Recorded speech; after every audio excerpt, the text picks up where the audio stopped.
దేవరాయ రాజు తుంగభద్ర నదీ తీరంపై ఎన్నో డ్యాములు, ప్రాజెక్టులు కట్టాడు. దీంతో వ్యవసాయానికి ఎలాంటి ఆటంకం లేకుండా నీరు సరఫరా అయ్యేది. 1425లో దేవరాయ టూ విజయనగర రాజ్యానికి రాజయ్యాడు. ఈయన చాలా స్ట్రాంగెస్ట్. ఈయన తన ఆర్మీని పెంచుకున్నాడు. గుర్రం పరుగు తీస్తుంటే విలువిద్య ప్రదర్శించడం వంటి శిక్షణను టర్కీ సైనికుల ద్వారా విజయనగర సైనికులు నేర్పించాడు.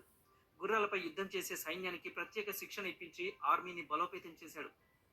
దేవరాయ టూ పాలనా కాలంలో బహమని రాజ్యాన్ని పూర్తిగా బలహీనపరిచాడు.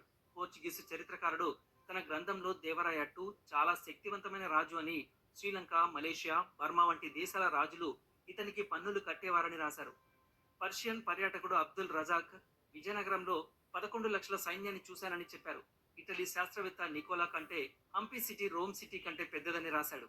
1450లో దేవరాయ టూ గద్దె నుండి దిగిపోయారు. ఒరిస్సాలోని గజపతి రాజులు ఎన్నోసార్లు విజయనగర రాజ్యంపై దాడులు చేసి విజయనగర రాజ్యాన్ని బలహీనపరిచారు. ఇటువంటి సమయంలో అంటే 1509లో శ్రీకృష్ణ దేవరాయ విజయనగర రాజ్యానికి రాజయ్యాడు.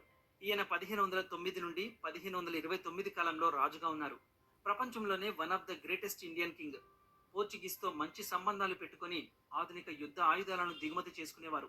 ఈయన పాలనా కాలంలోనే గజపతి రాజుల యొక్క ఆధిపత్యం తగ్గింది. బహమని రాజ్యం బలహీనపడిన తర్వాత బహమని రాజ్యం చిన్న చిన్న ముక్కలుగా విడిపోయింది. ఆ చిన్న చిన్న ముక్కల్లో ఒక ముక్క అయిన బీజాపూర్ సుల్తానేట్ అనబడే రాజ్యం స్థాపించబడింది.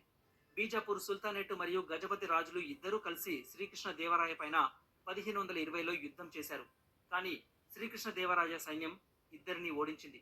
Srikrishna Devaraya one of the king అని మొఘల్ రాజు బాబర్ తన గ్రంథంలో రాసుకున్నారు. ఈయన కాలంలోనే నెక్స్ట్ లెవెల్ పరిపాలన సాగింది.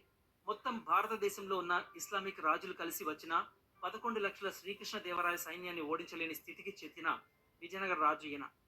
విజయనగరం వీధుల్లో వజ్రాలు కూరగాయలుగా అమ్మేవారని, అంటే శ్రీకృష్ణ దేవరాయల పాలన ఏ రేంజ్ లో ఉండేదో మీరే ఊహించుకోండి. బట్ ఇంత చేసిన శ్రీకృష్ణ దేవరాయలు ఒక్కచోట తప్పు చేశారు. సముద్రంలో ఆధిపత్యం సంపాదించడంలో, సముద్ర నౌకల పరిజ్ఞానాన్ని నేర్చుకోవడంలో ఫెయిలయ్యారు.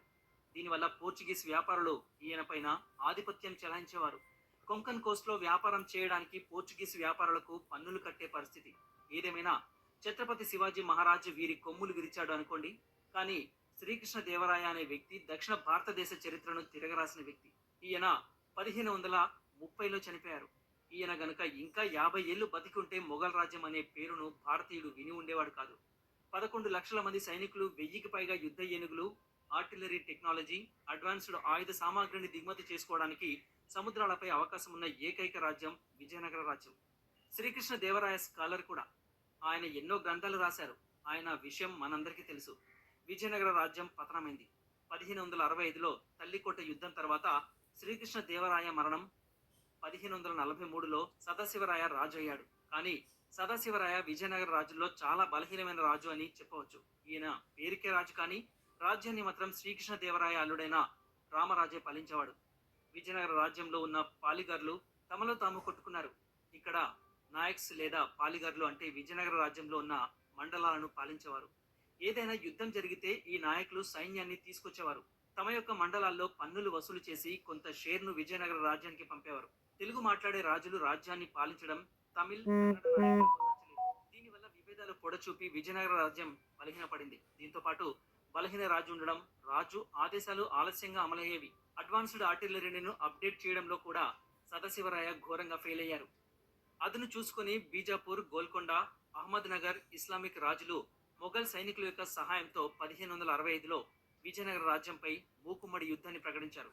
జస్ట్ ఇమాజిన్, ఒక్క రాజ్యాన్ని ఓడించడానికి ఎన్ని రాజ్యాలు ఒక్కటయ్యాయో. దీన్నే యూనిటీ అంటారు. మన ఇండియన్ రాజుల దరిద్రం ఏంటంటే మనోళ్లలో ఎప్పటికీ యూనిటీ ఉండదు. చోళులు పాండ్యులతో కొట్లాడితే పాండ్యులు కాకతీయులతో కొట్లాడతారు. కాకతీయులు విజయనగర రాజులతో కొట్లాడితే విజయనగర రాజులు గజపతులతో కొట్లాడతారు. ఇలా మనోళ్లలో మనకే యూనిటీ లేదు. అడ్వాన్స్డ్ ఆర్టిలరీ సహాయంతో ఇస్లామిక్ సైన్యం విజయనగర సైన్యాన్ని ఓడించింది. ఈ యుద్ధంలో రామరాజు చనిపోయారు. ఈ రాజుల యుద్ధంలో గెలిచారు. అంతవరకు బాగానే ఉంది. కానీ డెక్కన్, గోల్కొండ, బీజాపూర్ తదితర చిల్లర రాజులు చేసిన అతిపెద్ద తప్పు విజయనగరంలో ఉన్న కళాఖండాలను నాశనం చేయడం, పవిత్రమైన టెంపుల్స్ ను ధ్వంసం చేయడం. ఒక రోజు కాదు, 2 రోజులు కాదు. విజయనగర రాజ్యాన్ని ధ్వంసం చేయడానికి వీరికి 6 నెలలు పట్టింది. వెస్ట్రన్ రాజులు అంతెందుకు, అలెగ్జాండర్ కూడా వేరే దేశాలను ఆక్రమించాడు. కానీ ఇలా దేశాల యొక్క పవిత్ర స్థలాలను ధ్వంసం చేయలేదు. ఎంత కడుపు మంట ఉంటే ఆ రాజులు హంపి కళాఖండాలను నాశనం చేశారు. మీరు గనుక హంపీకి వెళ్తే ఒక్కసారి ఆ స్పష్టతను చూడండి. 80% ధ్వంసం చేయబడినట్లు కనిపిస్తుంది కానీ యునెస్కో వరల్డ్ హెరిటేజ్ హంపీని గుర్తింపు చేసింది. విజయనగరం ఎంపైర్ 300 ఏళ్లు దక్షిణ భారతదేశాన్ని పాలించింది అంటే ఇది మామూలు విషయం కాదు.